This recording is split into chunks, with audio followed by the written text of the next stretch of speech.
It's probably one of the more competitive scrimmages, honestly, that we've had since, in a while, as far as the first scrimmage.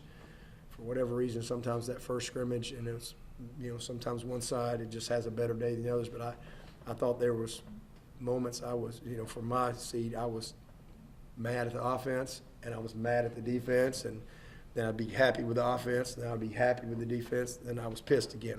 So, from my experience, that's usually not a bad thing when you got both sides that really competed. I've been around some where, like I said, it's just a bad day, and then a lot of times they'll rally back the next day. But it was some good and bad on both sides, very competitive.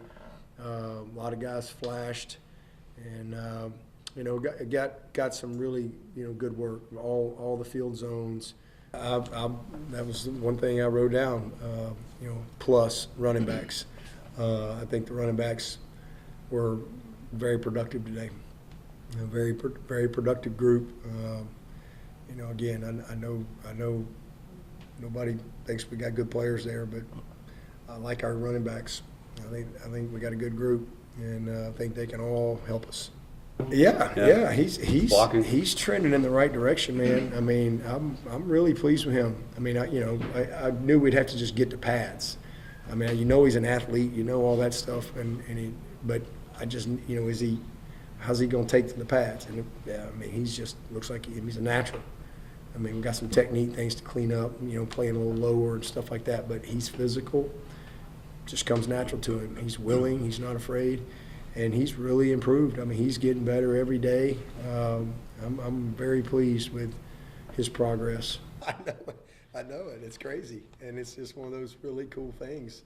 I mean, the $2 bill is like, people love that. I mean, they really do. And non-Clemson people think that's cool. Like, wow, what are you doing? You just meet, and it's a way to meet a lot of people. I can't tell you how many times I've been out and about, and I'll just say, here, you throw a $2 bill, whether it's a tip or a bill or whatever, and people love it. They really do. And it's just one of those cool things. And, what a neat tradition. And especially back when you're trying, bowl bids were a big deal back in the day. I mean, you want to get the Blue Bonnet Bowl, or remember them Hall of Fame Bowl and some of those bowls. I mean, you didn't have that many bowls, and so to get a bid was a big deal. And, part of that was how many tickets can you sell, how many fans can you bring. And I think, part of trying to maybe measure that a little bit, especially when there's cash was king, right? You didn't have debit cards and all this stuff, phones. And so, man, everybody's leaving these $2 bills, and it was a way to get that into the circulation of the economy there locally. And you just, all of a sudden, you got a bunch of $2 bills with tiger paws floating around everywhere because people are paying with them. And, so even though now everything's more digital and you got cards and debit cards and things, people still bring those $2. I do the same thing. I mean, Kath will go get me like $52 bills. I'll run out. And I guess they still stamp them because she just brings them home. And I know she don't stamp them. I think Clemson banks are the only ones in America that carry the $2 bills. And some of them will stamp them for you. Yeah. And my father-in-law's a printer.